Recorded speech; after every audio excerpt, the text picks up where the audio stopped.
পরবর্তী নির্বাচনের ক্ষেত্রে 3 মাসের মধ্যে নির্বাচন হয়নি, নির্বাচন করতে আরো 6 মাস লেগে গিয়েছে। সেক্ষেত্রে কি সংবিধান লঙ্ঘন হয়নি? সংবিধানের এই ন্যারো ইন্টারপ্রিটেশন ওনারা করছেন, এটা মানলে কিন্তু আমরা দেখি সংবিধানের 48টি ধারা লঙ্ঘিত হয়েছে। সেই ব্যাখ্যাকে যদি আমরা মেনে নেই তাহলে এই বিপ্লব অবৈধ, এই সরকার অবৈধ, এই সংসদ অবৈধ, সকল কিছু অবৈধ। 2025 সালে বিপ্লবের একটা বছর পরে সংসদ ভেঙে দেওয়া হলো।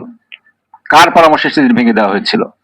রাষ্ট্রপতির পক্ষ থেকে যেই সংবাদ বিজ্ঞপ্তি দেওয়া হয়েছিল সেখানে সুস্পষ্টভাবে বলা হয়েছে রাজনৈতিক দলগুলোর সাথে পরামর্শ করে, 3 বাহিনী প্রধানদের সাথে পরামর্শ করে, সুশীল সমাজের সাথে পরামর্শ করে তিনি সংসদ ভেঙে দিয়েছেন। এখানে কি সংবিধানের লঙ্ঘন হয়নি? অবশ্যই হয়েছে। পরবর্তী নির্বাচনের ক্ষেত্রে 3 মাসের মধ্যে নির্বাচন হয়নি, নির্বাচন করতে আরো 6 মাস লেগে গিয়েছে। সেক্ষেত্রে কি সংবিধান লঙ্ঘন হয়নি? সংবিধানের এই ন্যারো ইন্টারপ্রিটেশন ওনারা করছেন, এটা মানলে কিন্তু আমরা দেখি সংবিধানের 48টি ধারা লঙ্ঘিত হয়েছে। কিন্তু সংবিধানের যে মূল বিষয়টা সেটা হলো জনগণের অভিপ্রায় সংবিধানের মূল ভিত্তি। এটা সংবিধানের 7ম অনুচ্ছেদে কিন্তু ক্যাটাগরিক্যালি বলা হয়েছে এবং 13তম সংবিধানের সংশোধনীর যে রায়টা হয়েছে সুপ্রিম কোর্টে, সেখানেও বলা হয়েছে এই constituent power belongs to the people. এই পাওয়ারটাকে তারা যখন যেভাবে চান সেভাবে তারা প্রয়োগ করতে পারেন। সেটার ভিত্তিতেই আন্দোলন হয়েছে, সেটার ভিত্তিতেই গণভোট হয়েছে, সেটার ভিত্তিতেই এই জাতীয় সংসদ নির্বাচন হয়েছে, সেটার ভিত্তিতেই এই সরকার ক্ষমতায় যেতে পেরেছে।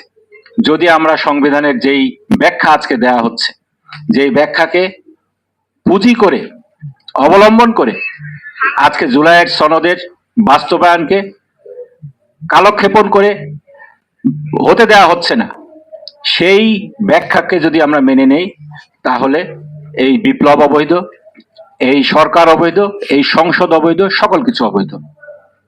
নির্বাচনের পদ্ধতি কি হবে, সেক্ষেত্রে জুলাই সনদ কিভাবে বাস্তবায়ন হবে সেটা নিয়ে মতানৈক্য থাকলেও একটি গণভোটের আয়োজন করা হয়েছিল।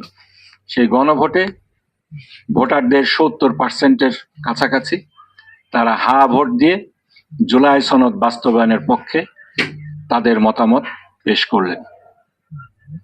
দুঃখজনক হলেও সত্য, এই জুলাই সনদ বাস্তবায়ন নিয়ে আমরা আজকে দেখছি যে অনীহার সূচনা হয়েছে।